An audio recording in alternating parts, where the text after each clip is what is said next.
hito histórico que realmente mucha gente habla de la batalla de Nájera, pero que nadie sabe lo que fue. Yo cuando estuve leyendo un poquito y documentándome un poquito, que soy un lero en tema de historia, me quedé asombrado. Va a presentar don Ignacio Granados Gelmo, tiene la palabra.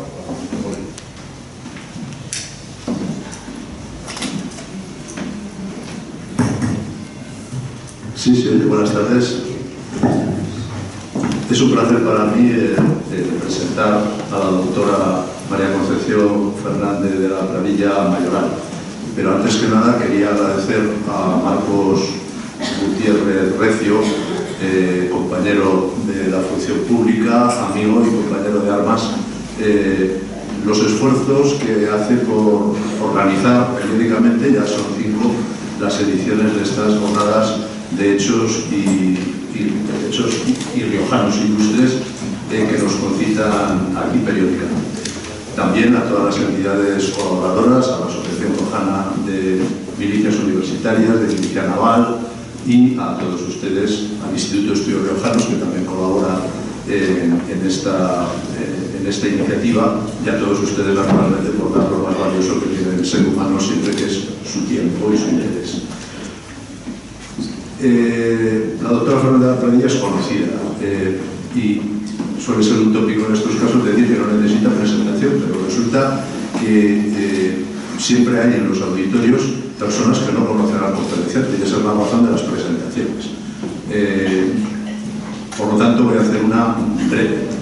La doctora Fernández de la Pradilla es licenciada y doctora en Geografía y Historia por la Universidad de Navarra, con una tesis doctoral que dirigió el profesor Ángel Martín Duque, un famoso medievalista, sobre precisamente el reino de Nájera.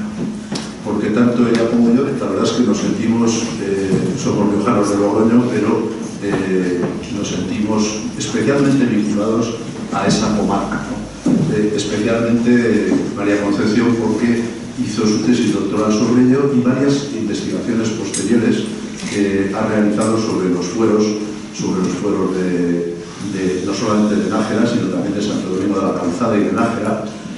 Pertenece a esa generación de personas que estudiaban filosofía y letras. Ahora ya esto no existe, porque claro, ahora se estudia historia, se estudia literatura, psicología, pero en aquel momento, cuando ella lo estudió, que era los años 70, todavía la carrera era unificada, se aprendía paleografía, se aprendía psicología, se hacían un poco conocimientos de todas las materias que luego contribuyen para el conocimiento de la historia, especialmente la geografía, una cuestión a la que también la doctora Fernández de la Pradilla se ha dedicado bastante. Después de estar en la universidad, donde hizo, como digo, la licenciatura y el doctorado, estuvo también trabajando allí como profesor ayudante y después sacó las oposiciones de catedrático de enseñanza media. También había sacado las de agregado y también de universidades laborales, pero optó finalmente por la cátedra de Geografía e Historia, donde obtuvo destinos en distintos sitios, ¿no? Me parece que estuvo primero en Torrelavega, en Estella, también ha estado en el Instituto Sagasta y finalmente, hasta el año pasado, en el Instituto Tomás Mingot. Ha sido directora en varios de estos centros, jefa de estudio, diversos cargos, entre los que destaca el de la vicepresidencia del Consejo Escolar de La Rioja, donde entró nombrada por el gobierno como docente de reconocido prestigio, un cargo que me parece que todavía conserva. Forma parte de este programa. Ha hecho varias publicaciones, aparte de este libro que editó el IER, es de los pocos que hemos reeditado varias veces en el Instituto de Estudios Riojanos sobre el reino de Nájera, un libro que tiene una gran importancia porque es el primero, y yo creo que después tampoco ha habido ningún otro, que ha afrontado la historia de La Rioja y en realidad del reino de Nájera y de todas estas cuestiones, separándose de la metodología tradicional de dominios monasteriales para adoptar una visión holística de la documentación medieval de la zona, ¿no?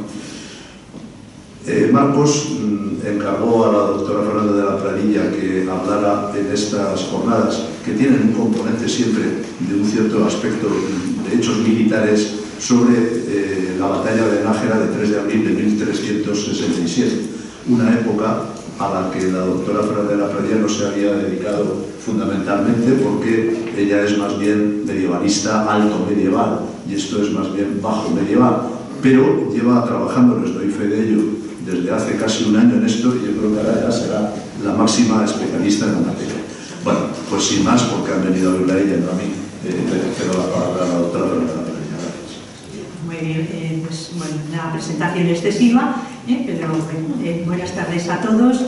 Mi agradecimiento a los organizadores y especialmente a Marcos Gutiérrez Recio, y también mi agradecimiento pues, a todos los que están hoy aquí, que nos acompañan y bueno, dispuestos a escuchar un poco lo que yo quiero explicar sobre la batalla de Nájera, que tuvo lugar en 1367.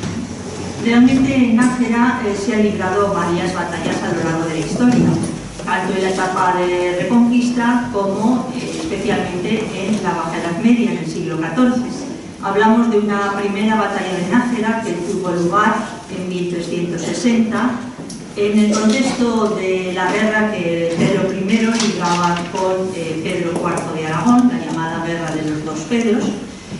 Y hablamos de la segunda batalla de Nájera, que realmente es la más conocida y la que se conoce como Batalla de Nájera, que se desarrolla dentro de un contexto de guerra civil en Castilla entre el rey Pedro I y todos los apoyos ingleses que había conseguido, internacionales, y su hermanastro Enrique de Trastámara también con todos sus apoyos internacionales.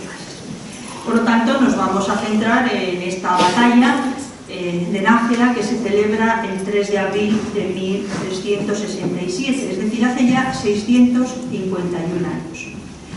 A ver, si yo tuviera un gran poder de evocación, me gustaría que todos nos pudiéramos trasladar al siglo XIV y de alguna manera pues, poder situarnos en ese contexto, en esas circunstancias y en la propia batalla. No creo que sea capaz de lograr lo que estoy diciendo, pero bueno, vamos a intentar hacer todos un esfuerzo. Bien, esta batalla de Nájera se considera, como acabo de decir, pues el episodio más importante de la guerra civil castellana que enfrenta al rey Pedro con su hermanastro Enrique de Trastámara. Una guerra que se ha iniciado el año anterior, en 1366, y que va a terminar en el año 69 con la muerte del rey Pedro, como todos saben, en ese famoso episodio de Montiel, en el que Enrique, su hermanastro, termina matando a su hermano Pedro, con la ayuda de Beltrán y Lesquer.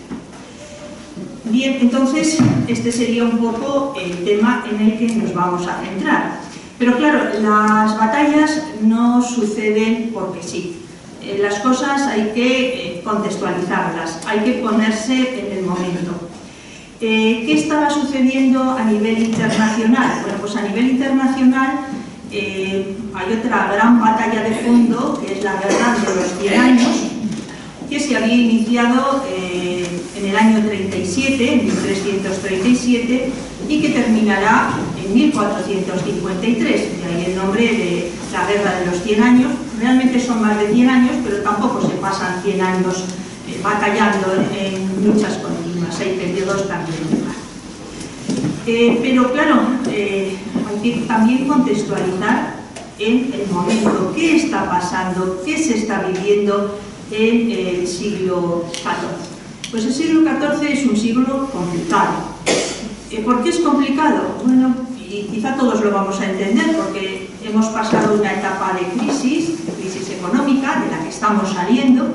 Entonces el siglo XIV es un siglo muy complicado, porque después de un siglo XIII, que es un siglo como positivo, en el que parecía que las cosas iban en general bien, en Europa en el siglo XIV se entró en crisis y una serie de calamidades azotaron a todos los europeos. Y por supuesto también en la península ibérica sucedió lo mismo y en Castilla. La población europea descendió de forma alarmante, entre un 30 y un 50%. Hubo unas hambrunas, hubo malas cosechas, hubo guerras, hubo peste. De todas las epidemias, porque claro, muchas veces se habla de peste, pero simplemente para referirse a una enfermedad que se extiende rápidamente. Pero en el siglo XIV hubo una gran epidemia de peste bubónica, que tiene su inicio en Europa Occidental, en la península ibérica, en 1348, en la gran crisis de 1348. Esta enfermedad parece que llegó a Europa Occidental a través de los barcos que venían del Mediterráneo Oriental y aunque hay episodios posteriores, pues el más fuerte fue el que se produjo en 1348. Aquí en la península ibérica, claro, tuvo más repercusión en la zona del Mediterráneo. Afectó sobre todo a Cataluña, a la Corona de Aragón y a Cataluña. Pero como no se sabía cuál era la causa, no se sabía cómo se extendía la enfermedad, no se sabía cómo hacerle frente. Entonces la epidemia se fue extendiendo por toda la península hasta el Atlántico y por supuesto llegó a todo el norte de Europa y a Europa Occidental. Claro, ¿qué se decía? Pues que ¿cómo se propagaba? Bueno, pues porque los humos eran malos, porque el aire estaba corrompido, pues porque los judíos tenían la culpa, es decir, cualquier explicación totalmente peregrina, porque evidentemente no se sabía curar la enfermedad. Y además las medidas como la cuarentena, pues tampoco tenían éxito, porque para cuando se declaraba la cuarentena, las personas infectadas podían haber salido ya del núcleo de población, rural o urbano, y seguir transmitiendo la enfermedad. Se calcula que entre 1348 y 1410 alrededor de 25 millones de europeos desaparecieron. Claro, en la península ibérica, si estamos hablando de una población de entre 8 y 10 millones, pues en la Corona de Aragón va a afectar, que estaríamos hablando de 1 millón, pues podría afectar un 40%, que fue la zona donde tuvo más incidencia, porque ahí llegó por primera vez a los barcos que llegaban al puerto de Barcelona especialmente. Por eso Barcelona fue la ciudad más afectada y todo el área del litoral mediterráneo. En Castilla la incidencia fue importante, pero un poco menor, como de un 20%, sobre una población que estaríamos hablando de entre 5 o 7 millones de personas en Castilla, en el Reino de Castilla. Entonces, bueno, es algo importante. Claro, ¿qué sucede? La población empieza a tener miedo porque no se sabe cómo sobrevivir. Si uno está en un pueblo, pues se marcha corriendo a la ciudad. Y si uno vive en una ciudad, pues y puede, antes de que llegue la epidemia, se va a los pueblos. Entonces, es una situación muy incómoda, es una situación muy problemática, que crea una gran inseguridad. Y pues eso se va a ver en el arte, en la literatura, por ejemplo, las famosas danzas de la muerte, ¿no? Claro, porque es lo que se está viviendo, es el telón de fondo. Esta fuerte crisis demográfica, a su vez, va a producir una gran crisis económica.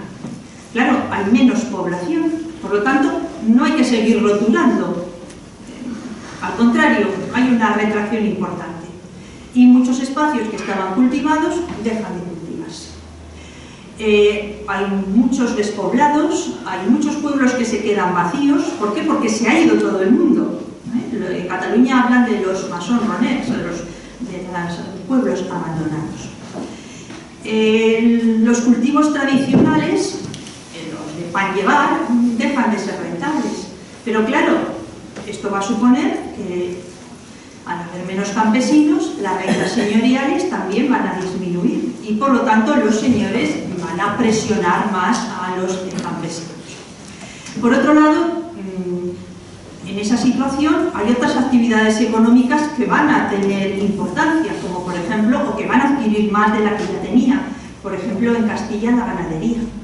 ¿Por qué? Porque requiere menos mano de obra. Y entonces, bueno, pues como es un momento en el que se está perdiendo población, pues la ganadería va a proporcionar, por supuesto, a la nobleza, a las grandes órdenes religiosas, a las grandes órdenes militares, a los reyes, les va a proporcionar ganancias importantes. Pero en Castilla hemos tenido un problema tradicional, y es que la lana era de la mejor calidad mundial. Sin embargo, las industrias textiles, las fábricas textiles, aquí no eran buenas. Con la misma materia prima, los paños de Castilla, fabricados en Castilla, tenían peor calidad que los paños fabricados en los Países Bajos, en Flandes.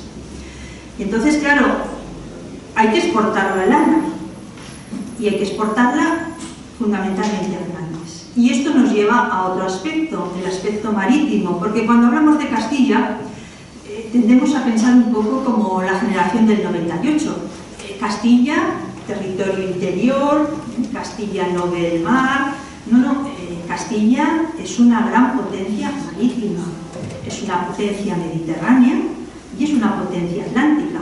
Y la flota castellana es muy importante, no solamente por el comercio de la lana, sino también por otros aspectos marítimos.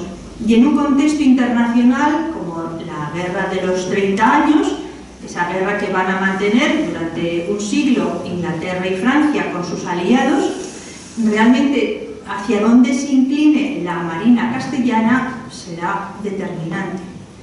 Si apoya a Inglaterra, está reforzando a Inglaterra. Si apoya a Francia, está reforzando a Francia. Bien, esta crisis demográfica, esta crisis económica, también tiene repercusiones sociales. La economía y la sociedad van siempre enormemente ligadas. Entonces, esta crisis afecta a toda la sociedad, a todos los estamentos, no se libra nadie. La sociedad en el siglo XIV es una sociedad cerrada, es una sociedad estamental. Uno nace y muere en un estamento. Claro, se nace o en el primero, que es el estamento nobiliar, los nobles, o en el tercer estado, las personas que no tienen privilegios. Desde el primero o desde el tercero se puede acceder al segundo, al estamento eclesiástico. Pero claro, no será lo mismo acceder al segundo desde la nobleza que acceder al segundo estamento, al estamento eclesiástico, desde el tercero. Siempre habrá unas diferencias culturales en general importantes. Y claro, siempre también tenemos excepciones de personalidades que pues desde el tercer estamento han accedido al segundo y han sido capaces de alcanzar lugares importantes. Pero estamos en una situación de tensión social fuerte. Veremos tensiones entre el primer estamento, entre los nobles, las famosas banderías. Veremos tensiones también en el segundo estamento. Tensiones, por ejemplo, entre el papado, el Papa Bonifacio VIII, y el rey de Francia, Felipe IV. Esas tensiones van a desembocar, como todos saben, en el traslado de la sede papal de Roma a Aviñón.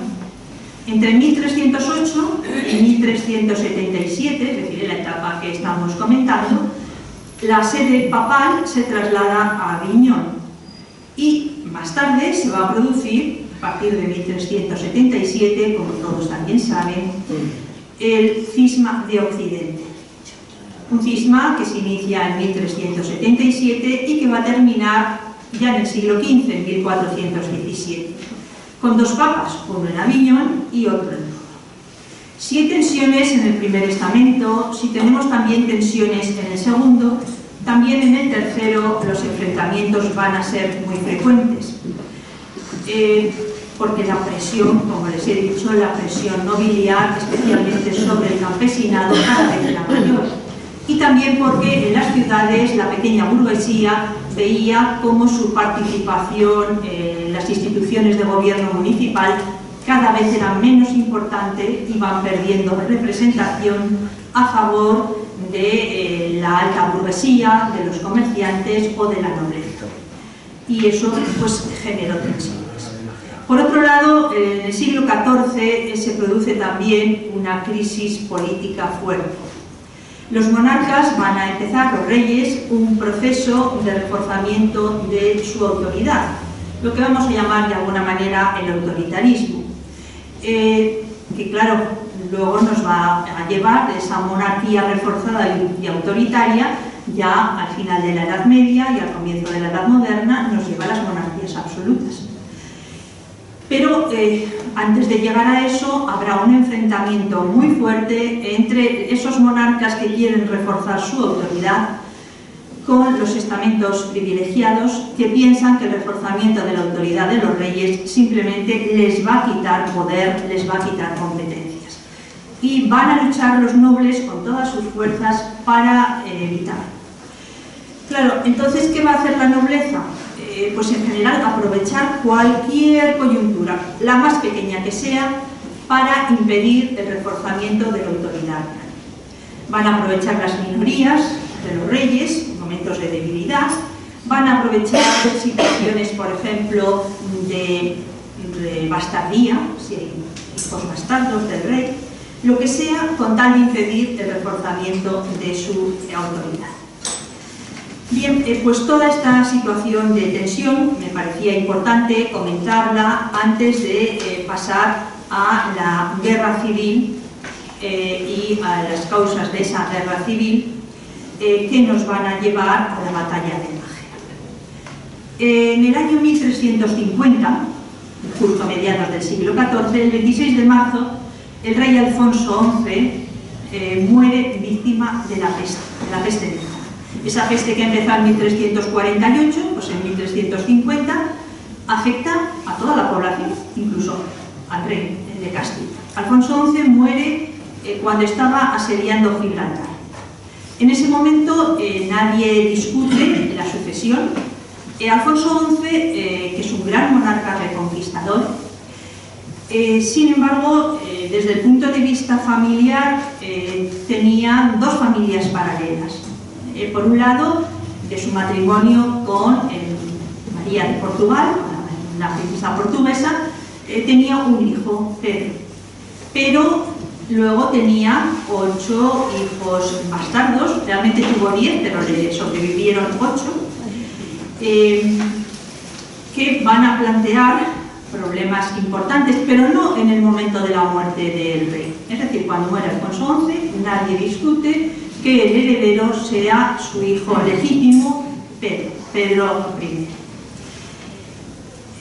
Pero claro, esto sucede en 1350.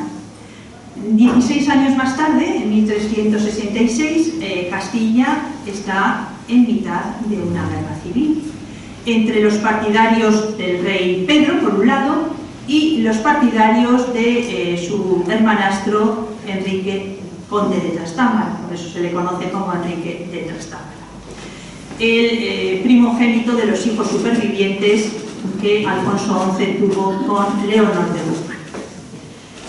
Bien, entonces, ¿cómo llegamos a la situación de guerra civil? Evidentemente, los problemas demográficos, los problemas económicos, los problemas sociales, políticos, he señalado un poco a nivel internacional y a nivel peninsular y castellano, están ahí como telón de fondo. Pero, ¿qué hace Pedro I en esos 16 años para perder el favor de gran parte de la población, de gran parte de sus súbditos, y que estos apoyen casi al 50% o un tanto por ciento insignificativo a su hermanastro Enrique de Trastámara? Porque claro, sobre Pedro tenemos dos visiones. La de Pedro el justiciero, es decir, el hombre que es capaz de hacer justicia. Una justicia dura, una justicia para algunos excesiva, pero para otros una auténtica justicia. Para otros, Pedro, por el contrario, es Pedro el cruel, el hombre que manda matar sin miedo a cualquier enemigo que se le oponga, justificada o injustificadamente. Entonces, ahí tenemos un punto significativo. Es Pedro, primero, es ese rey magnánimo, el justiciero, es Pedro el cruel, ha sufrido una damnatio mortis, es decir, claro, muere asesinado por Enrique, por su hermanastro, por Enrique de Trastámara, y pues muchas cosas positivas de su reinado evidentemente se han perdido. Y la propaganda posterior, porque no pensemos que el tema de la propaganda es un tema actual, ni mucho menos, la propaganda siempre ha existido. La propaganda nos va a presentar a Pedro en los aspectos negativos, fundamentalmente en los negativos, mientras que los positivos han quedado, si no perdidos, casi semi-perdidos.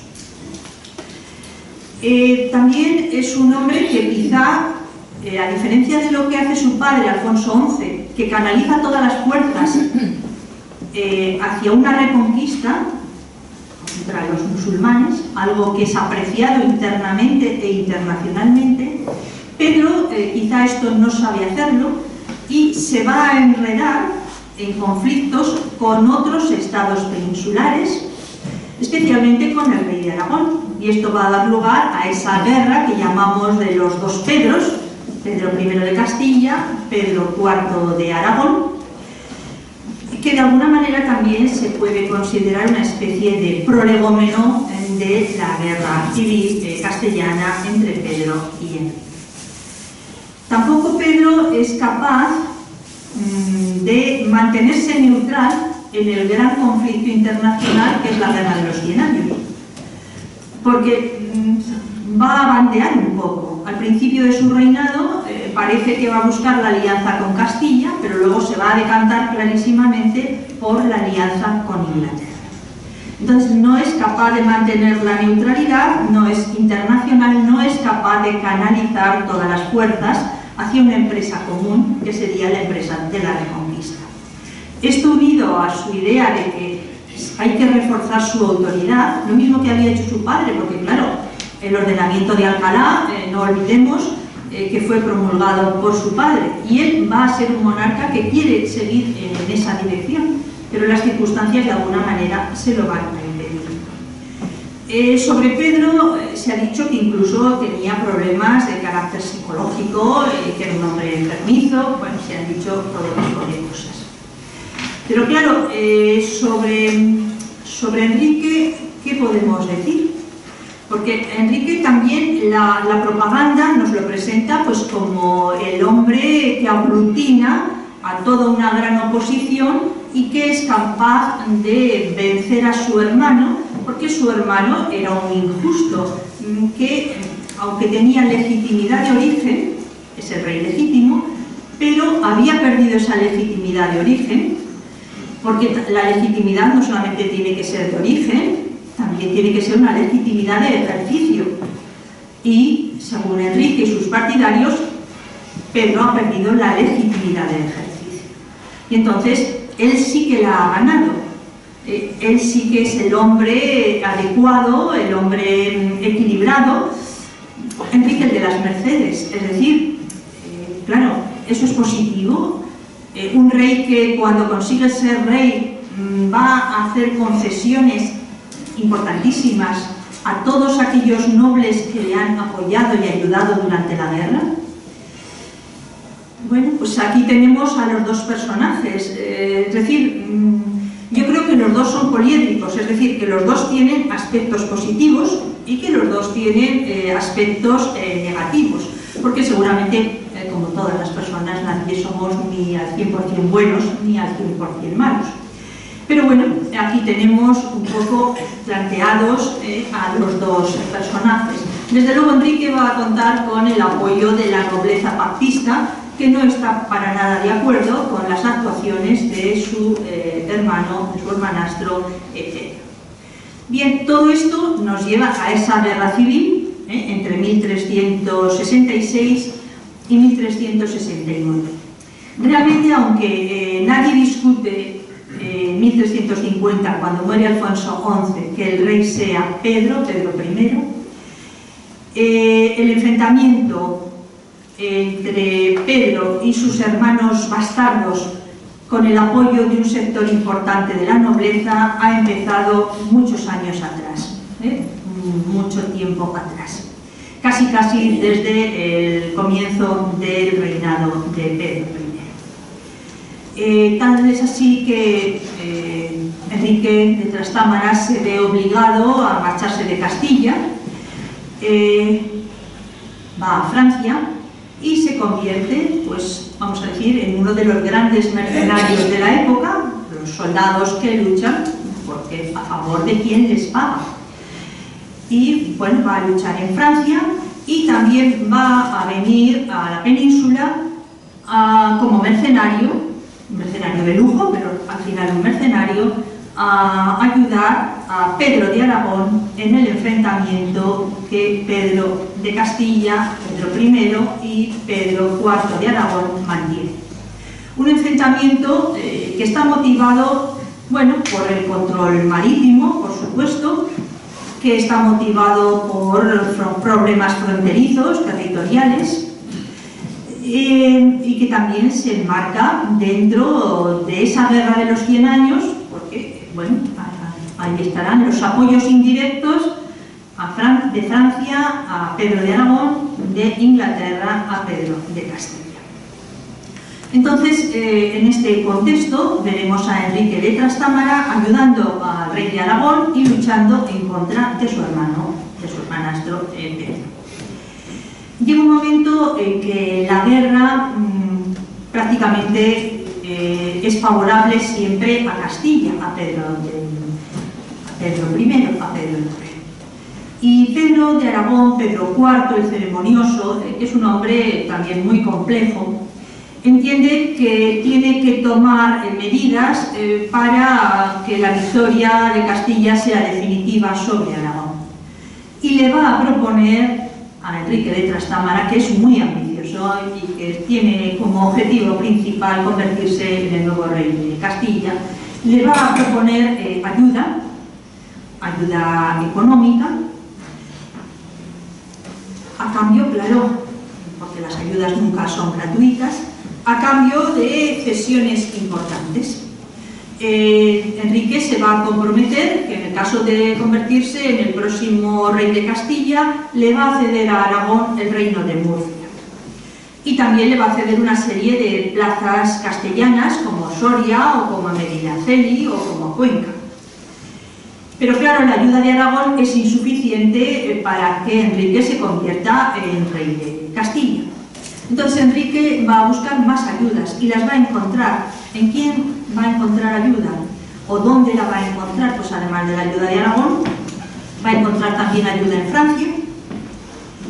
Porque claro, ¿qué estaba pasando en Francia? Pues que dentro de esa guerra de los 100 años se ha firmado una tregua, un periodo de paz, y en ese momento tenemos en Francia hay un problema importante porque hay una serie de compañías de mercenarios, lo que aquí luego llamaremos las compañías blancas, pero que son mercenarios, que estaban por todo el territorio y que estaban planteando bastantes problemas, saqueaban y planteaban problemas internos. Entonces el rey de Francia piensa que es una buena ocasión para que esos mercenarios desaparezcan de Francia y pasen a la península ibérica, a Castilla. Pero además, Enrique de Trastámara también va a encontrar el apoyo del papado. Las relaciones del rey Pedro con la Iglesia Católica, con el Papa, no eran buenas. ¿Por qué? Porque él se había casado, pero bueno, había conseguido la nulidad de su matrimonio con Blanca de Borbón.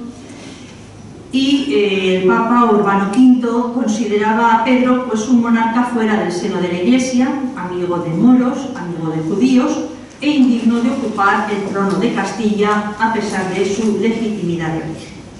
Entonces, bueno, pues tenemos ya aquí planteada la situación. Enrique tiene apoyo de Francia, apoyo de Aragón, apoyo de la Santa Sede, que aportan el dinero necesario para que un ejército importante de mercenarios atraviese los Pirineos para enfrentarse con el rey de Castilla. El Papa, eso sí, hace la salvedad de que esas tropas van a luchar contra los musulmanes, aunque él sabía que no era cierto, pero bueno, era la salvedad. Estas compañías de mercenarios en la península ibérica van a ser llamadas, de alguna manera también como compañías blancas por el color de las armaduras y de los bajinetes. Y van a estar lideradas por un personaje que es bastante conocido por nosotros, que es Bertrand, no sé si conocido, por lo menos nos suena el nombre, Bertrand Digesclin. Bertrand Digesclin es un noble de origen bretón. Para nosotros es simplemente un mercenario, el que ayuda a Enrique a convertirse en rey. Sin embargo, en Francia es un gran personaje. Está enterrado en Denis, tiene muchos monumentos en su honor, en su memoria. Se le considera un gran caballero. Es un poco lo que nos pasa aquí, incluso hay cantares de gesta, es un poco lo que nos puede pasar aquí, con diferencia de siglos, con el Cid. El Cid, según para quién y según dónde, pues es un mercenario, para otros es el héroe de los cantares de gesta. Pues Bertrand Digesclin es también un héroe francés. Hay varios cantares de gesta en su honor y en Francia se le considera un personaje importante, nobiliario, que representa grandes valores. Para nosotros es simplemente el mercenario que ayuda a Enrique de Trastámara a convertirse en el rey de Castilla. Bien, pues tenemos ya que Enrique, con esa ambición que está planteada desde hacía años, por fin, en 1366, pues consigue ese ejército y con Digesclin y Calveley como principales capitanes atraviesan Aragón y Navarra, donde provocan saqueos, a pesar de que cuentan con el apoyo de los reyes. Nadie quiere tener esos mercenarios en su reino. Y entran en Castilla y entran por aquí, por La Rioja. Realmente, el 16 de marzo de 1366, el ejército de Enrique de Trastámara, con todos estos mercenarios, entra en Calahorra, sin hacer uso de las armas, y en Calahorra Enrique de Trastámara fue proclamado rey por primera vez. De Calahorra, claro, quiere llegar a Burgos. A Burgos se le considera en ese momento la capital del reino.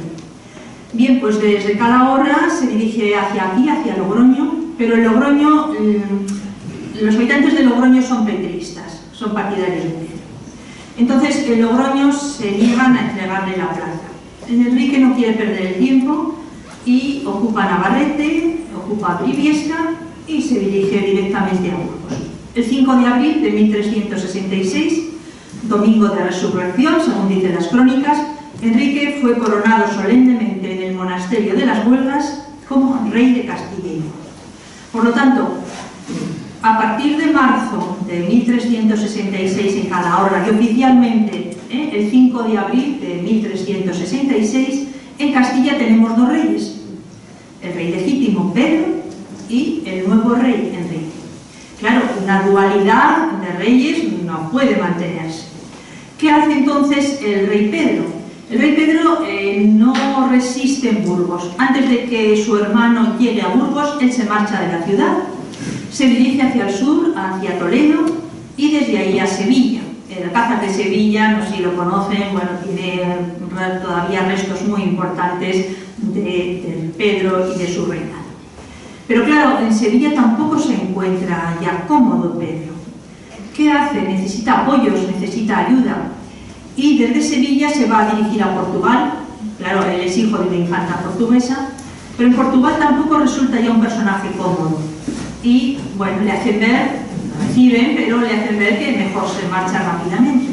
Entonces de Portugal va a Galicia y desde Galicia se dirige a Bayona, es decir, coge ya un barco, haciendo escala en San Sebastián y desembarca ya en Bayona el 1 de agosto de 1366. ¿Por qué se va el rey Pedro a Bayona en 1366? Se va con sus hijas y con el tesoro que ha conseguido, monetarizando y con piedras preciosas el tesoro. Bueno, pues porque allí, en Burdeos, reside el príncipe negro. El príncipe negro es un apodo que se da por el color de la armadura, se supone, al príncipe de Gales, a Eduardo, príncipe de Gales. El príncipe de Gales, Eduardo, el príncipe negro, es hijo del rey de Inglaterra, de Eduardo III. Y está gobernando la región de Guyena, la zona sur, Aquitania, la zona sur de Francia.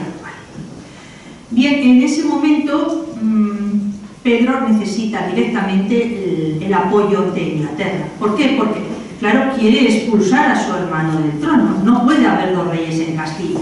Eso es insostenible. Uno de los dos tiene que ganar. Claro, vamos llegando ya a una situación ya casi de enfrentamiento. Ahora ya va a ser fuerte de esa batalla de nada. Pero claro, antes de llegar a la batalla, vamos a ver cómo se gestan los acuerdos.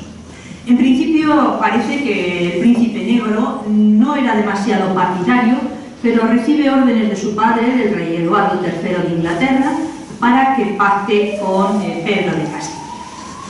¿Por qué va a pactar? Bueno, fundamentalmente porque estamos en ese contexto internacional que nunca hay que olvidar de la Guerra de los 100 años, y a Inglaterra le interesa mucho contar con Castilla. Y no le interesa que Castilla vaya hacia Francia. Si reina Enrique, irá hacia Francia. Si se mantiene Pedro en el trono, la alianza con Inglaterra está asegurada. Y estamos hablando de esa gran flota que he comentado antes, tanto comercial como militar. Muy importante en el desarrollo posterior de la guerra. Por otro lado, también hay relaciones familiares entre la monarquía castellana y la monarquía inglesa. Ha habido varios matrimonios, bueno, el último de ellos, de una hija de Fernando III, con el abuelo del rey reinante en ese momento. Por otro lado, hay motivos religiosos, porque claro, para gran parte de la nobleza británica, el proceso de reconquista de la península ibérica se entendía como un enfrentamiento entre cristianos y musulmanes, y ya que no se podía seguir con las cruzadas, bueno, pues vamos a la guerra en la península. Ahora no se estaba discutiendo una guerra contra los musulmanes, pero bueno, se podía de alguna manera asimilar, aunque el tema era una guerra civil. Por otro lado, para los británicos la legitimidad de origen de Pedro era muy importante. La bastardía a los británicos no les gustaba. Bien, estos motivos llevan al comienzo de unas negociaciones que fueron bastante duras, que se van a desarrollar en Capbretón, en Burdeos, y finalmente se van a firmar los llamados Acuerdos de Liburne. Desde Logroño, Liburne también es una ciudad que nos es conocida, hermanada. Bien, en esos acuerdos de Liburne, Pedro está muy necesitado de ayuda y de apoyo. El 23 de septiembre se compromete, a cambio del apoyo que va a recibir de Inglaterra, Pedro se va a comprometer no solamente a hacerse cargo de todos los gastos de la expedición militar, que van a ser importantes, sino que además cederá a Castilla, si el príncipe de Gales consigue reponerle en el trono, le cederá el señorío de Vizcaya. Importante, muy importante, el control de todo el Golfo para el príncipe de Gales. Pero no se limitaban ahí las cesiones, claro, porque el ejército tendría que pasar por Navarra. Y el rey de Navarra, Carlos II, Carlos el Malo, conseguirá, en los acuerdos de Liburne, la cesión de Guipúzcoa, de Álava, de Treviño y de las plazas riojanas, diríamos nosotros, de Alfaro, de Calahorra, de Logroño, de Navarrete, de Nájera y de Ávila. Todo esto tenía Pedro al rey de Navarra a cambio de su apoyo. Claro, las condiciones eran muy duras, todos eran conscientes de que las condiciones eran muy duras para Pedro, y pues le exigieron que dejase como rehenes a sus hijas mientras se celebraba la campaña militar.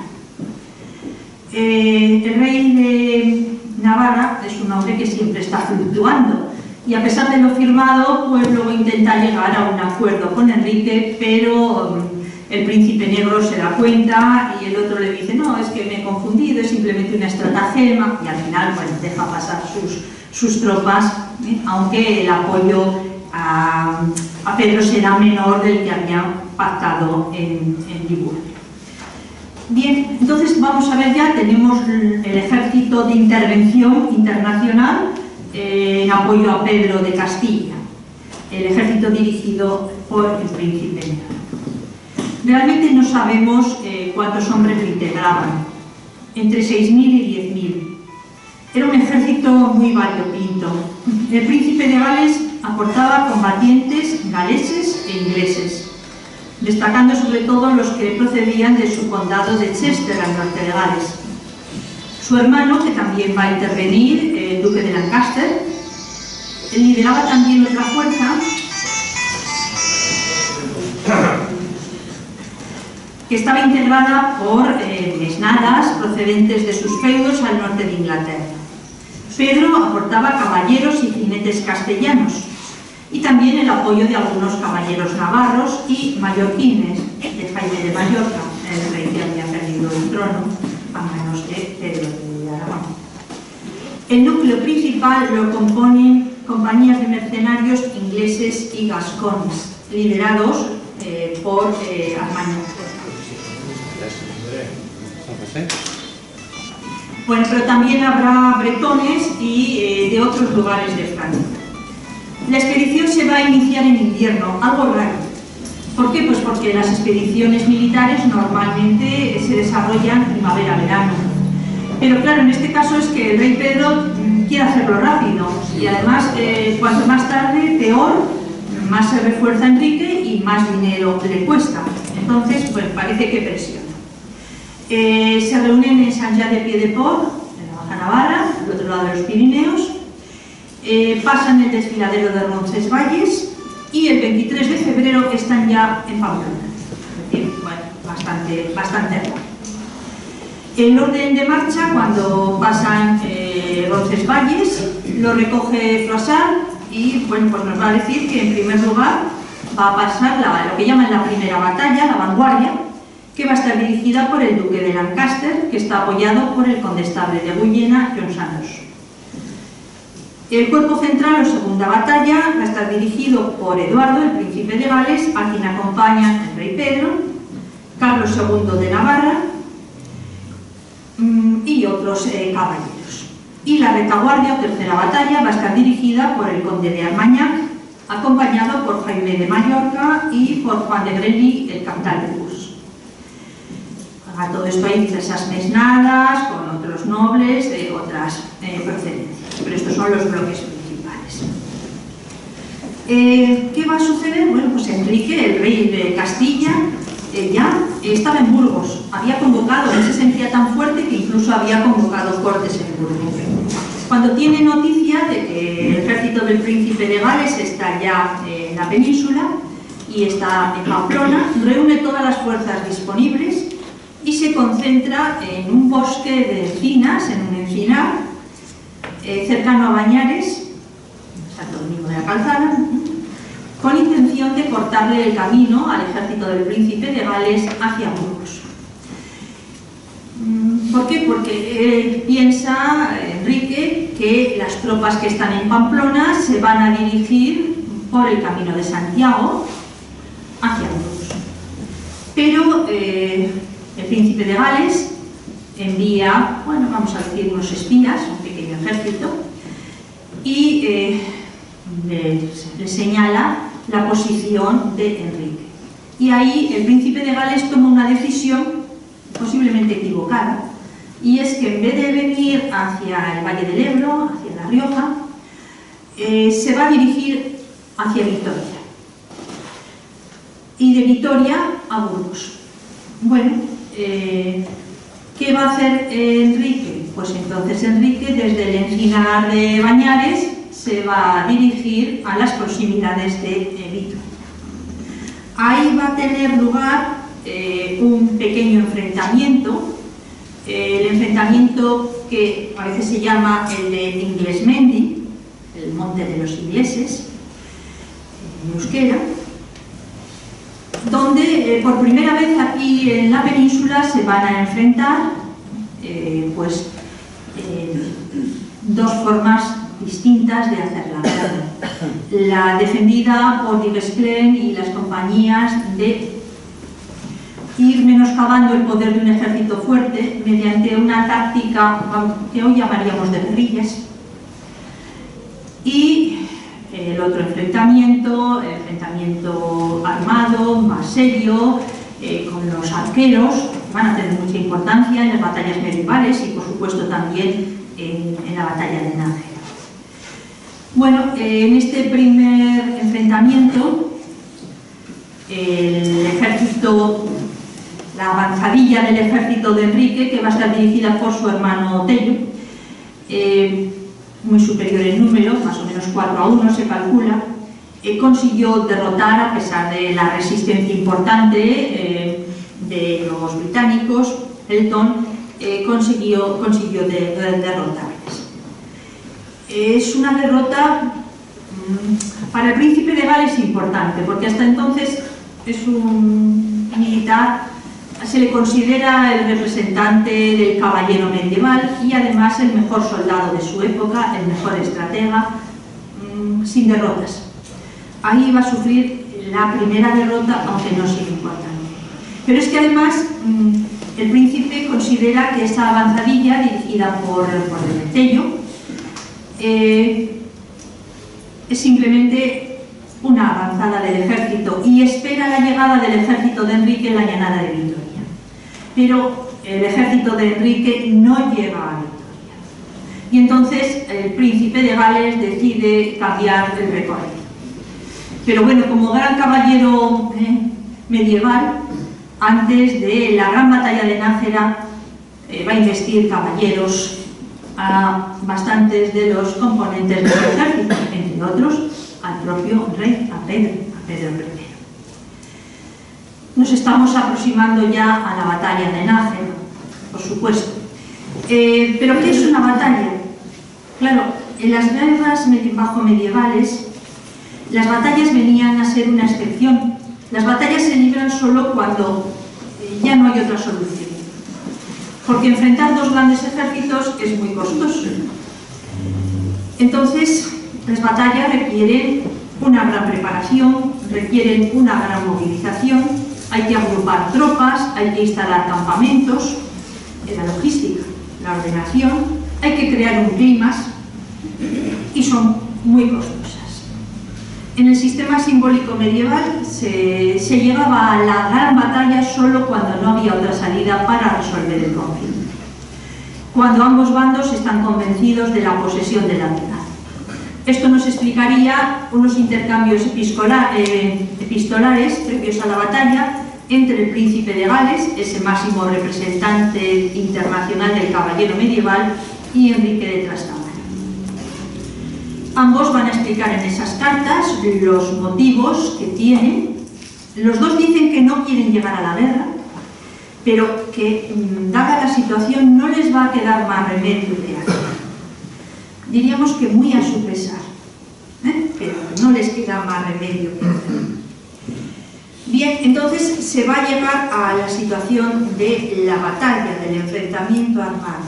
La batalla es un duelo, la batalla se celebraba a cielo abierto, era algo muy muy preparado y se entendía que Dios iba a actuar como juez y como árbitro y que Dios era quien iba a decidir quién iba a ser el vencedor. Por eso antes de la batalla se encomiendan los dos ejércitos, se encomiendan a Dios, y la batalla se consideraba como la expresión más viva de los juicios divinos. De alguna manera la batalla era una oralidad, pero en vez de hacerla un caballero y contra otro caballero, representando cada uno de ellos a un ejército, en este caso eran dos grandes ejércitos que se estaban enfrentando. Bien, pues como no queda más remedio que llegar a la batalla, vamos allá a la batalla de Nájera. Bueno, ¿qué orden de batalla van a tener nuestros dos ejércitos? El ejército de Enrique de Trastámara, según el canciller Ayala, que es la principal fuente de información porque estuvo en la propia batalla y llevaba el pendón de la banda, de la orden de la banda, una orden que había creado Alfonso XI, nos va a decir quiénes formaban las distintas secciones y quiénes eran los caballeros más importantes de cada uno de ellos. Algunas cosas, sobre todo el número de contendientes, nos pueden parecer exageradas, pero desde luego él no se va a confundir en quiénes son los que participan en la batalla, los señores más significativos, para nada se va a confundir. Bien, la vanguardia del ejército de Enrique va a estar dirigida por Bertrand du Guesclin y va a estar acompañada por otros mercenarios franco-bretones como Dodrecen, el Beque de Villiers y otros caballeros. Además, los miembros de la Orden de la Banda que van a luchar, en este caso, a pie, siguiendo las indicaciones de Bertrand du Guesclin, que son caballeros. También hay mesnadas, por supuesto, peones de los concejos y honderos. En Castilla los honderos eran bastante importantes. Se calcula que esta vanguardia, dirigida por du Guesclin, estaría formada, según nos dicen las fuentes de la época, por unos 1000 hombres. Tras la vanguardia estaba el cuerpo central, que estaba dirigido por el propio Enrique, al que acompañan pues el rey Pedro y otros caballeros importantes, más también las mesnadas y los peones de los concejos. Se calcula que tendría este cuerpo central unos 1500 hombres. En el ala izquierda, que estaba formada por la caballería ligera, jinetes y peones a las órdenes del hermano de Enrique, de Don Tello, que estaba acompañado por otros, por ejemplo, pues el prior de San Juan y otros grandes nobles, pues habría también otros aproximadamente 1000 hombres.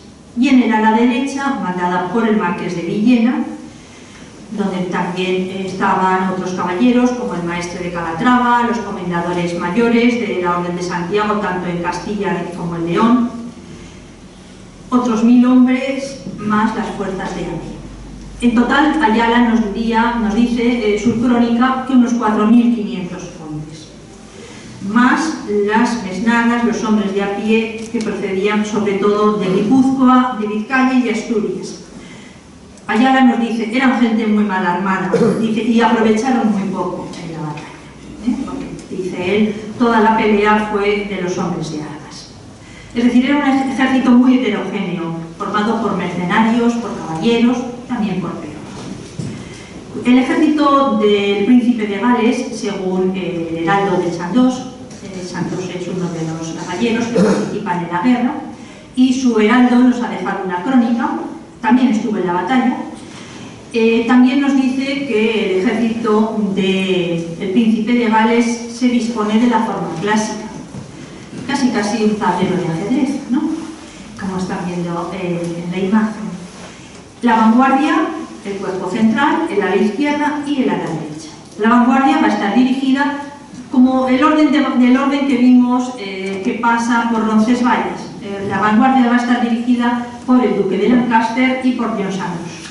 Estaba integrada por mercenarios ingleses y gascones y por las mesnadas traídas por el duque desde sus feudos ingleses. Entre esas mesnadas destacan los arqueros, las unidades de arqueros. Debió estar formada por unos 3000 hombres, aproximadamente. El cuerpo principal estaba dirigido por el príncipe de Gales, que estaba acompañado por Pedro de Castilla y por Jaime de Mallorca, a quienes acompañan también combatientes ingleses, gascones, compañías de mercenarios, algunos caballeros castellanos partidarios de Pedro, por ejemplo de la guarnición de Logroño, y también caballeros enviados por el rey de Navarra, no muchos, unos 300, y algunos caballeros aragoneses y mallorquines que acompañan al rey Jaime. Este cuerpo central estaría formado por unos 4000 hombres de armas. El ala izquierda estaría dirigida por Juan de Albret, el conde de Foix, y por John de Greggy, el capitán de Luch. Estaba formada también por gascones y por algunos elementos de compañías. Serían aproximadamente unos 2000. Y el ala derecha, que combatirá al ala izquierda de Enrique, estaba dirigida por el conde de Armagnac y el señor de Albret con sus mesnadas de gascones. Estaría formada por unos 2000 hombres. Entonces, claro, tendríamos aproximadamente 10.000 hombres, las cifras pueden ser exageradas, en el ejército del príncipe de Gales y aproximadamente unos 5.000 en el ejército de... seguramente las cifras son excesivas, pero claro, hay que dar también sensación de una gran magnitud, pero de cualquier manera estaríamos hablando de un ejército, o sea, de unos 15.000 hombres luchando en los campos de Nájera. Son cantidades enormemente importantes, enormemente elevadas. Bien, vamos a localizar la batalla. Enrique se retira desde las proximidades de Vitoria, cuando ve que el príncipe de Gales viene ya por el camino de Santiago y viene a La Rioja, y se marcha a San Vicente de la Sonsierra, a ver hacia dónde se va a dirigir el príncipe. Cuando se entera que ya está en Viana, Enrique toma la decisión de dirigirse a Nájera, donde acampa el 1 de abril, y sitúa su campamento inicialmente detrás del río Nájera, de tal manera que, según nos dice el canciller Ayala, el río le servía de obstáculo para el avance enemigo. Era una posición buena, es una posición estratégica, aconsejada por Desclés e incluso por el propio rey de Francia, que le dice a Enrique que no haga una gran batalla campal. Pero Enrique se da cuenta que para legitimarse como rey de Castilla realmente ha llegado el momento de que necesita vencer en una gran batalla campal a su hermano. Y esto le va a llevar a un cambio de posición. Es decir, Enrique va a dejar la protección del Najerilla y va a pasar el río Najerilla. Y se va a desplegar en las proximidades de Alessandro. Claro, por ahí tenemos el río Yale también. Sí, perdón. Bueno, mientras tanto, ¿qué hace el ejército del príncipe de Gales? El ejército del príncipe de Gales, pues bueno, desde Logroño se va a dirigir a Navarrete. Y Navarrete está la víspera, el ejército del príncipe de Gales, la víspera, el día 2 de abril, está en Navarrete. Enrique está en Nájera. El combate se va a desarrollar el día 3. Bien, Enrique hemos visto que ha abandonado esa posición cómoda de protección detrás de Najerilla, lo ha traspasado a un lugar mucho más amplio, una llanada. Ahora bien, yo en este tema me ha planteado bastante trabajo y voy a plantear las dudas que ahora mismo existen. ¿Dónde se desarrolla exactamente la batalla? Tendríamos como tres, la historiografía nos da como tres grandes localizaciones. El profesor Russell, siguiendo al Heraldo de Chandos, nos dice que Enrique había situado su ejército al oeste de Alessón, esperando que el príncipe se trasladase a través del camino de Santiago. ¿Pero qué hace el príncipe de Gales? Sí, ha utilizado el camino de Santiago, pero no va a ir directamente de Navarrete a Nájera por el camino de Santiago, sino que el príncipe de Gales es un gran estratega, ha vencido en las dos grandes batallas previas, Thiers y Crecy, y va a utilizar una táctica envolvente. Entonces, ¿qué va a hacer el príncipe de Gales? Él mismo ha recorrido el camino y, por supuesto, gentes de su confianza. Entonces, él va a sorprender a Enrique. ¿Qué es lo que hace? Desde Navarrete y en la oscuridad, antes del amanecer, se va a dirigir a Nájera, pero no a lo largo del camino principal, sino que va a bordear la dehesa de Navarrete, el montículo de Cuento, y va a ocultar su línea de avance. El Heraldo de Chandos nos dice: una corazonada del príncipe le llevó a no seguir la ruta más directa, sino a tomar el camino de la derecha. Sus tropas, entonces, descendieron, claro, se dirigen hacia la derecha, pero el montículo de Cuento es bastante elevado. Estamos hablando seguramente a todos les suena más el Alto de San Antón, por donde se dirige la carretera, también la autovía. El montículo de Cuento está a la derecha. Es, bueno, es un espacio boscoso. ¿Qué hace el ejército del Príncipe de Gales? Bordea la dehesa de Navarrete, se dirige hacia Fuenmayor y Cenicero. Y entonces sorprende, girando, al ejército de Enrique. Dice, descienden un gran valle, lo dice el Heraldo de Santos, montados a caballo, formadas las filas, tan noblemente y en orden cerrado que era maravilloso contemplarlo. Bien, esta misma opinión de Russell, de alguna manera se mantiene también por Fernando Castillo Cáceres y también por Lerena, y un poco por la historiografía más actual. Con la diferencia de que la situación del ejército de Enrique, unos la posicionan en la margen izquierda del Yalde y otros a la derecha del río Yalde, pero en la gran llanura. Yo me inclino más por esta posición a la derecha del Yalde, porque también, como nos ha dicho Lerena y también Fernando Castillo Cáceres, es más lógica porque es la que permite ese giro que va a dar el ejército del Príncipe de Gales.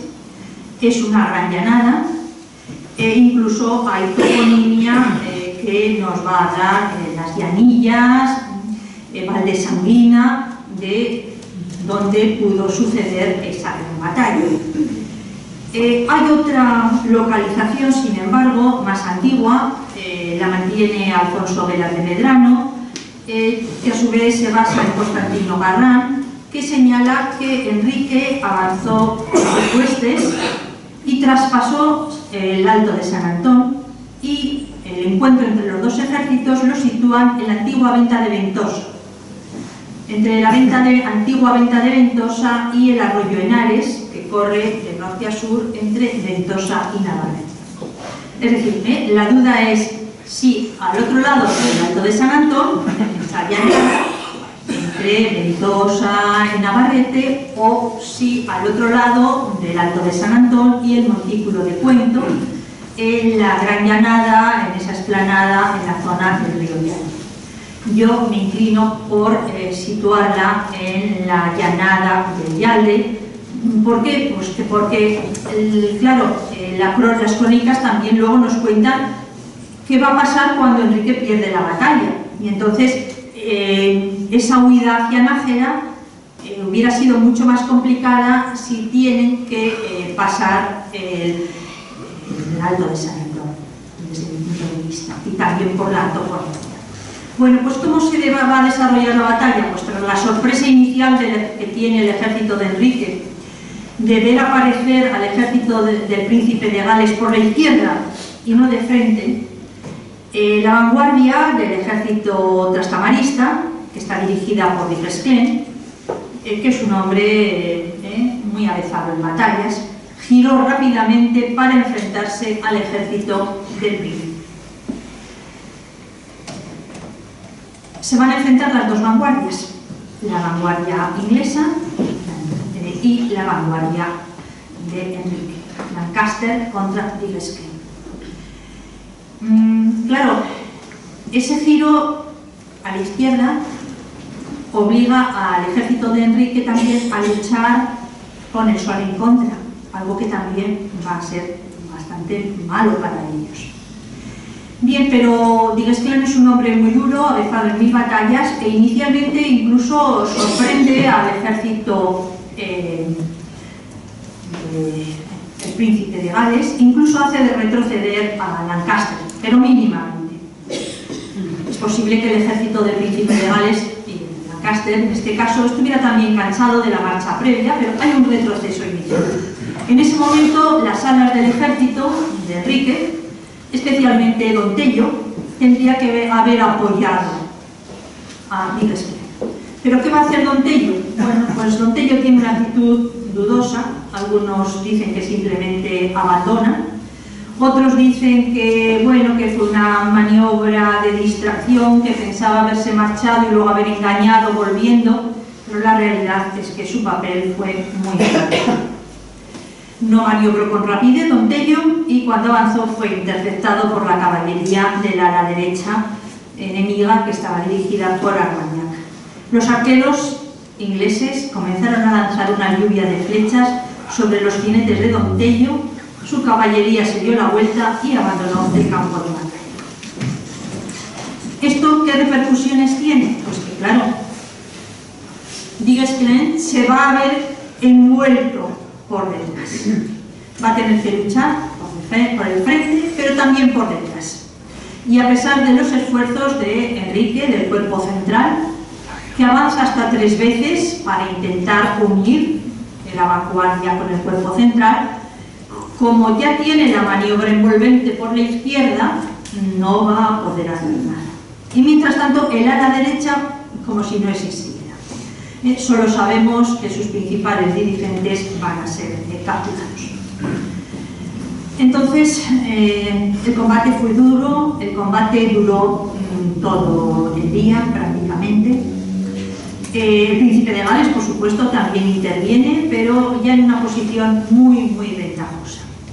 Cuando Enrique se da cuenta de que ya no hay nada que hacer, decide, bueno, refugiarse en Nájera. Pero según nos dice el canciller Ayala, su caballo estaba tan cansado, claro, es un caballo, estamos hablando de armadura, estamos hablando de un caballo con su loriga, que un miembro de su séquito le deja un caballo rápido para que pueda marcharse, que no entre en Nájera. Nájera le traía malos recuerdos, había sido derrotado en 1360, había sido sitiado por Pedro, tampoco quería entrar en la ciudad y entonces él se marcha hacia Aragón. ¿Qué hace el ejército de Enrique? Bueno, una retirada desordenada. Muchos perecieron ahogados en las aguas del Najerilla. Bueno, por supuesto, no se trataba de saber nadar, sino de que estamos hablando de caballeros. ¿Sí? Entonces, van a perecer ahogados. El río se va a convertir en una trampa mortal. Más de 2000 perecen ahogados. Pero alrededor de 7000, según nos dicen las crónicas, fueron muertos y el agua corría roja de sangre.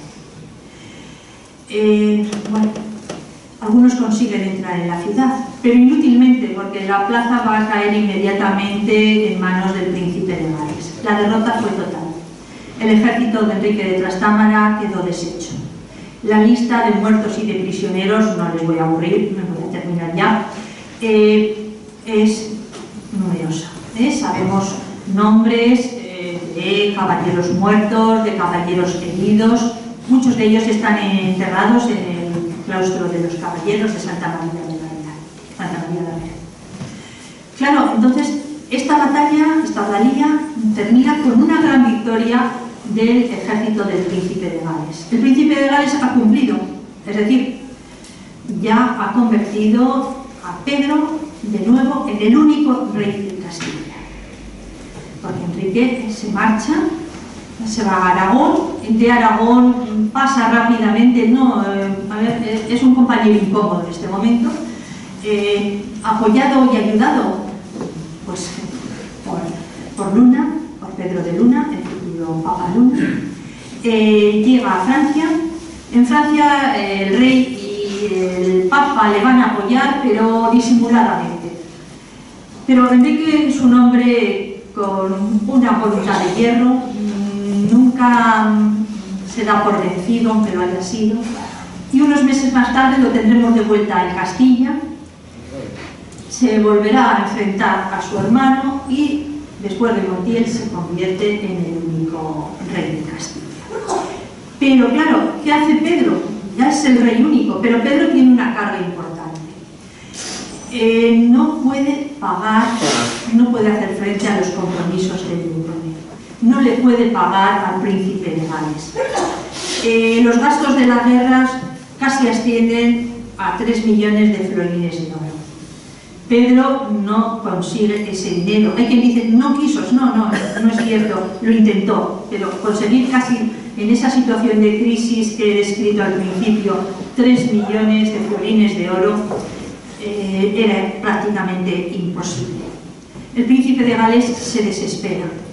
Pedro no le ha resultado el compañero fiel, el caballero que él esperaba. Su comportamiento después de la guerra tampoco ha sido correcto con los enemigos. El príncipe tiene un planteamiento de caballero medieval que el rey Pedro tampoco tiene. Y no le paga. Entonces, bueno, va a llegar a un acuerdo con Pedro, pero lo hace solemnemente. El día 2 de mayo, en el altar mayor de la Catedral de Burgos, el rey Pedro le jura solemnemente que en los próximos 4 meses le va a pagar la mitad de la deuda y que la otra mitad se la va a pagar al año siguiente en Bayona, antes del domingo de resurrección, el plazo está claro. Mientras tanto, hasta que no le pague la mitad de la deuda, el príncipe de Gales se quedará en Castilla. Y bueno, Pedro va a intentar pagar, pero no lo va a conseguir. Hasta que el príncipe de Gales decide ya marcharse, no sin antes llegar a acuerdos con el rey de Aragón y con los otros estados peninsulares, con la idea de repartirse Castilla. Eso no lo va a llegar a hacer porque el príncipe de Gales está enfermo y porque Enrique va a conseguir, después de Montiel, tras la muerte de Pedro, evidentemente en convertirse en el único rey de Castilla. Y a partir de ahí ya va a tener las cualidades diplomáticas suficientes para mantener la integridad del reino de Castilla, pero con una diferencia. Ahora ya Castilla será durante un siglo la gran aliada de Francia en la Guerra de los 100 años. Bien, pues con esto hemos concluido este desarrollo de la batalla de Nájera, que nos ha llevado desde esa ligera visión del siglo XIV hasta ese conflicto de guerra civil y hasta nuestra batalla, la batalla de Nájera, la principal batalla que se ha librado en la península ibérica, pero que tiene un resultado distinto del resultado final de la Guerra de los 100 años y del resultado de la Guerra Civil. Por eso es por lo que a veces esta batalla de Nájera, esta gran batalla de Nájera, a veces ha quedado un poco oscurecida o perdida, al menos para las fuentes castellanas, no así para las fuentes internacionales. Todas ellas nos van a señalar la batalla de Nájera como una de esas grandes batallas medievales de la Guerra de los 100 años, comparable a Crecy, comparable a Montiel. Pues esto es todo, muchas gracias.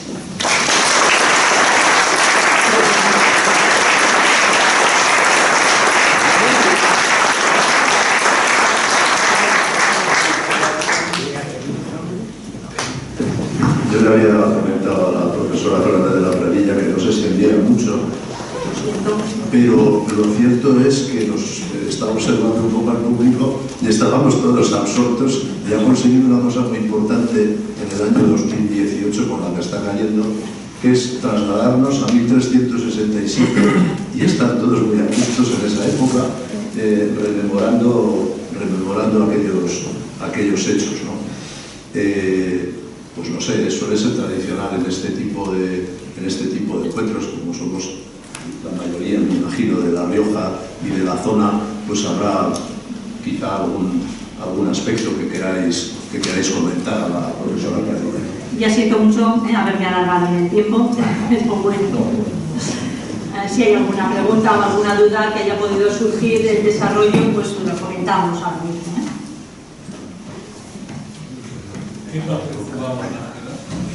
¿Qué papel juega Nájera ciudad en la batalla?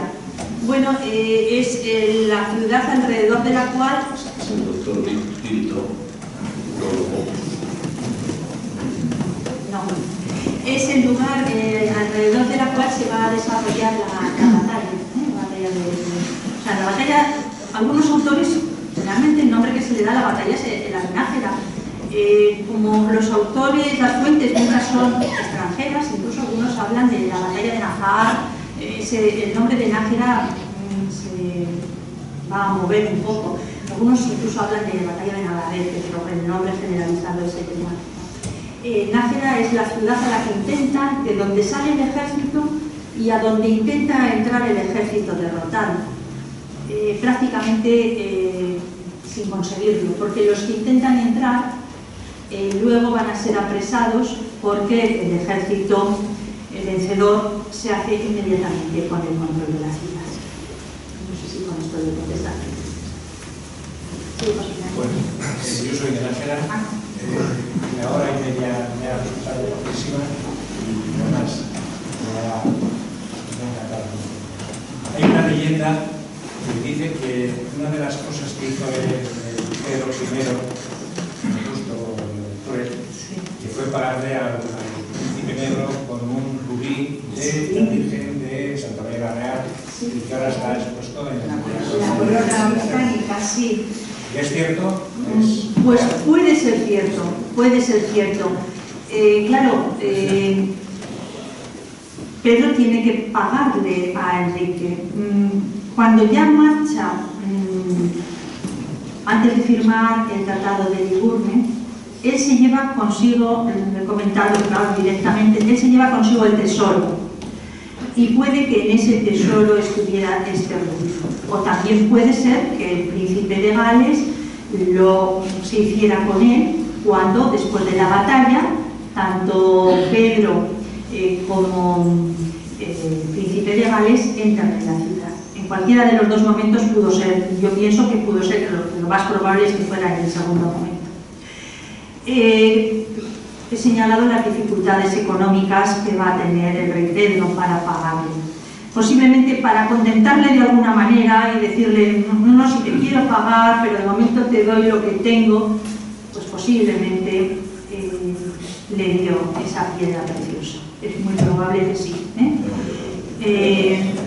Sí, era un regalo del rey de Granada, del rey Bermejo, según también cuenta la leyenda, ¿no? Claro que esta pieza esté hoy en día pues engastada en la corona británica, pues desde luego desde La Rioja es algo que nos llama poderosamente la atención y que yo creo que no nos gusta, ¿no? Si eso es así, pero ahí está, ¿no? La leyenda es la realidad. No sé si con esto he contestado a su pregunta, ¿eh? Sí. Sí, yo iba a comentar simplemente que de las distintas localizaciones que hacía la exposición de la batalla de Nájera, una de las sesiones de la Semana de Estudios Medievales, Tomás Ignacio de la Iglesia, perdón, es uno de los najerinos de pro reconocido por todo el mundo y muy experto en todas estas cosas. Sí, gracias. Seguramente tú sabrás mejor porque habrás recorrido. Yo lo he intentado, pero no he podido, no me ha dado tiempo. Porque... Quiero decir simplemente eso, que Tomás Medina en su función de sobre la batalla de Nájera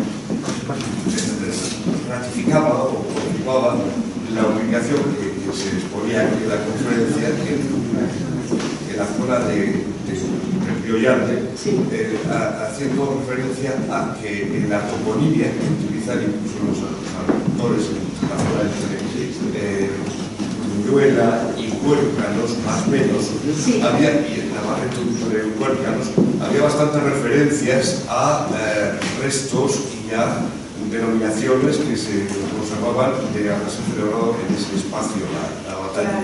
Claro, para mí lo de Valdesandina es muy determinante, ¿no? Pues bueno, hay también otros nombres en la toponimia. Claro, hay que tener en cuenta que la batalla no se celebra en un lugar, en un sitio como esta habitación, es que estamos hablando de un espacio de unos 6-7 kilómetros en los ejes, tanto en el eje vertical como en el horizontal, porque claro, estamos hablando de miles de personas, ¿no? Por lo tanto, la batalla no se localiza en un punto concreto, sino en un gran espacio geográfico. Por eso es por lo que yo comentaba que a mí me convence más la localización en la zona del Yarte y más a la derecha que a la izquierda del Yarte, porque hay más espacio, ¿no? Hay más. Era esa confirmación con aspectos de la toponimia que utilizan los propios autores que hacen referencia al lugar de encuentro, de enfrentamiento, al menos de algunas de las batallitas, ¿no? Dentro de la batalla. Dentro de la batalla, pero claro, estamos... Es curioso una cosa antes de venir aquí le había llamado al director de nuestro Museo Arqueológico de Nájera, a Javier Ceniceros, para ver si teníamos allí a los amigos de la historia de Nájera, el IER y el Ayuntamiento. Mantenemos una fundación de la que formo parte, que ha intervenido hace un momento, con bastantes restos de cosas. Y le preguntaba a Javier si teníamos algún resto de la batalla. No, pues que no hay ninguno. No hay ninguno. Cosa curiosa, pero yo me imagino que como son cosas muy superficiales, se han podido son ir puntas de perdiendo flecha y tal, pues desde el siglo XIV aquí vete a saber. Perdón. Sí, yo quería cambiar un poco de tema. Era una cuestión más pictórica o iconográfica, si se puede. Es sobre la primera imagen que ha puesto en la presentación. ¿La del Frasar? Sí, exactamente. La imagen que representa de la batalla, ¿no? La más famosa de Jan de Frasar. Sí. Si hay algún dato, ya que se ha estudiado en concreto pues, todo lo concerniente a la batalla, si es una recreación idealizada, pictórica, o por el contrario, hay algún tipo de dato, debido al preciosismo que hay, a la minuciosidad, que se puedan obtener algunos datos que se puedan corroborar. Porque como hay una gran cantidad de detalles en los estandartes, etcétera, ¿es fiable históricamente o simplemente se trata de una reconstrucción hipotética? Es una reconstrucción ideal. Claro, la ciudad que está al fondo es Nájera. A ver, las crónicas de Joan Frasar, que es quizá el historiador más conocido de la Guerra de los 100 años, Frasar no estuvo en la batalla de Nájera y él, para esta época de la Guerra de los 100 años, se basa en el Al-Sandós, en el heraldo del Sandós, fundamentalmente, aunque recoge también algunos otros testimonios, pero el testimonio básico es el de heraldo Sandós. Y luego con las crónicas se han hecho varias ediciones y esta es una de ellas, pero es una edición ya posterior del siglo XV, con imágenes de las batallas más importantes y de los hechos de armas más importantes de la Guerra de los 100 años. Por supuesto que esa ciudad idealizada que hay al fondo no es Nájera, tal como era en su momento, nos la está representando idealizada. También está representando los dos ejércitos. Por ejemplo, vemos ahí los famosos arqueros, los arqueros ingleses, que van a ser culpables en parte de la gran derrota de Pedro. Y enfrente vemos a los honderos. Claro, no es lo mismo la honda que el arco. El arco se disparaba mucho más rápidamente, era mucho más mortífero. Entonces, bueno, tenemos una recreación idealizada de lo que están las armas, de los reyes de Castilla y León y de los principales intervinientes en la batalla, tanto el príncipe de Gales como Bertrand de Desclés, fundamentalmente, ¿no?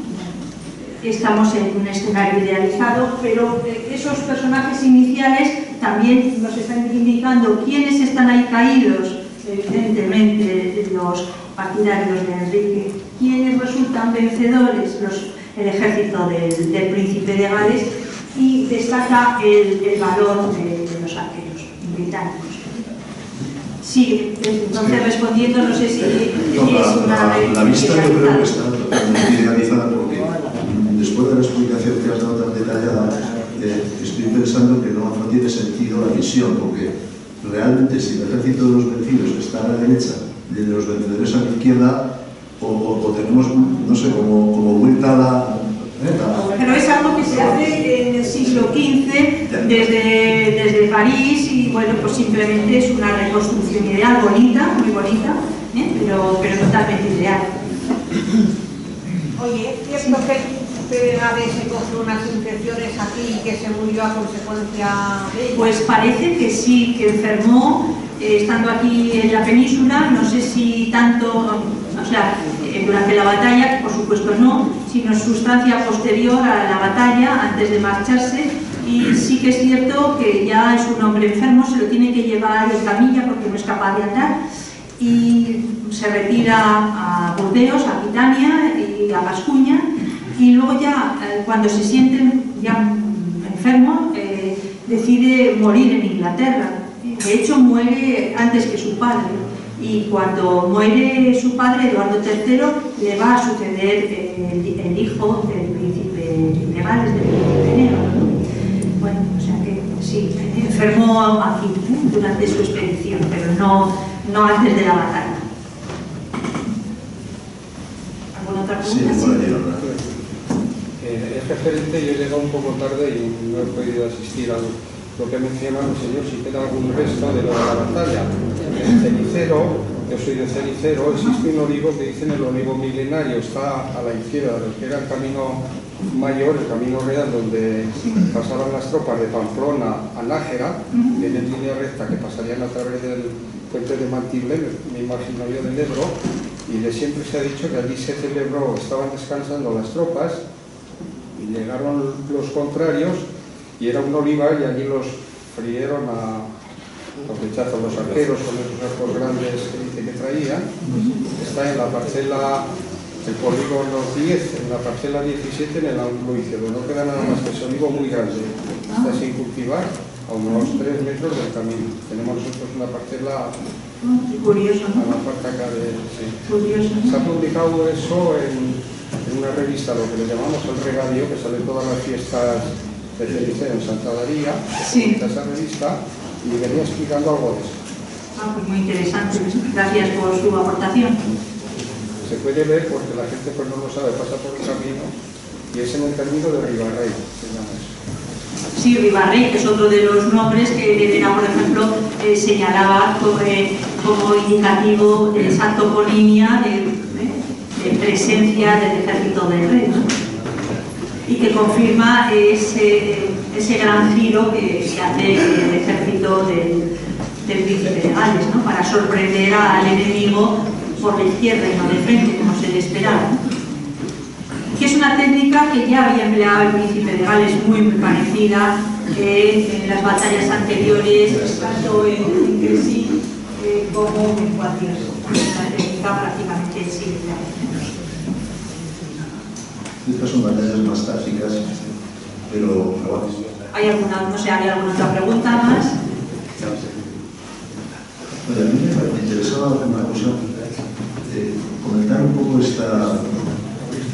Ya sé que a los historiadores no nos gusta mucho la historia militar o de pequeñas cosas de táctica militar, pero el aprovechamiento del terreno es una cuestión muy interesante, ¿no?, en esta batalla.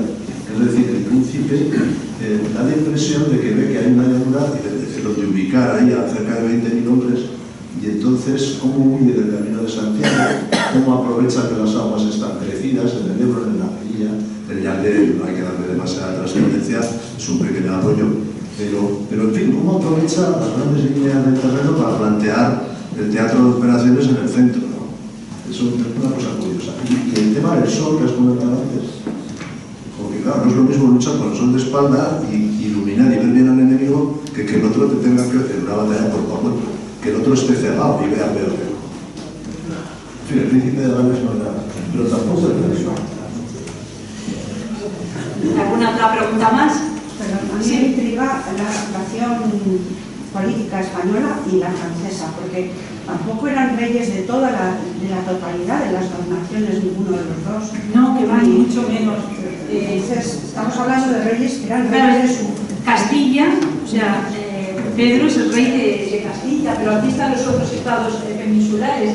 Claro, el reino musulmán de Granada, el reino de Portugal, Navarra y la corona de Aragón. Aragón, Cataluña y Valencia, ¿no?, que forman la corona de Aragón.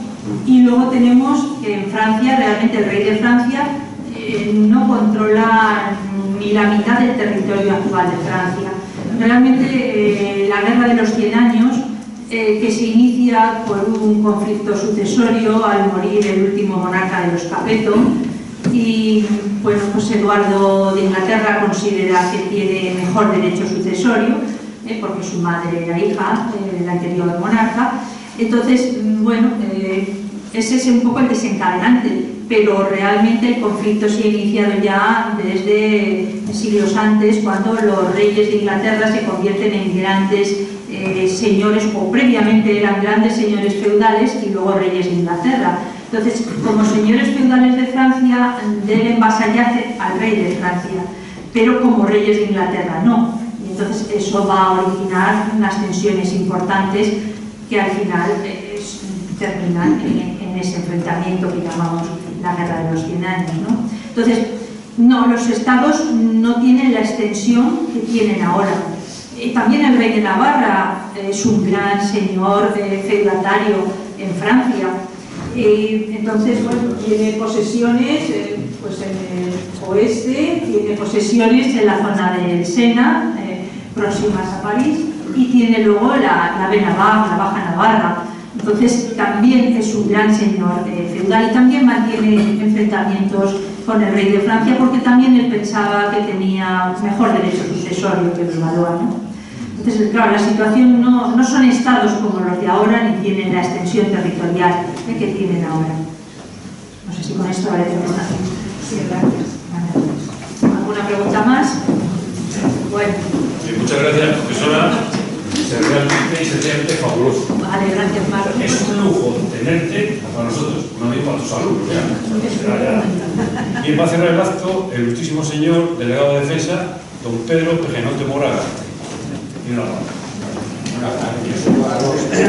Las gracias tanto a ti como a tu predecesor, que ayer nos habló magníficamente sobre la otra guerra contra los franceses, 1808, que pasó en Logroño, en La Rioja, en nuestra guerra de independencia. Yo creo que es el momento realmente de dar las gracias a Marcos, que es el que consigue que año tras año, os garantizo que con muchísimo esfuerzo por su parte, con muchas horas, buscando la peseta, buscando el sitio, buscando todo tipo de apoyos, consigue que tengamos aquí magníficos conferenciantes y magníficas conferencias. Así que, bueno, muchísimas gracias. Yo creo que puedo hablar en nombre de todos, darles las gracias y además de que sigas, por favor, si no le echaremos de menos. Y con esto, pues esperemos que nos veamos la misma vez.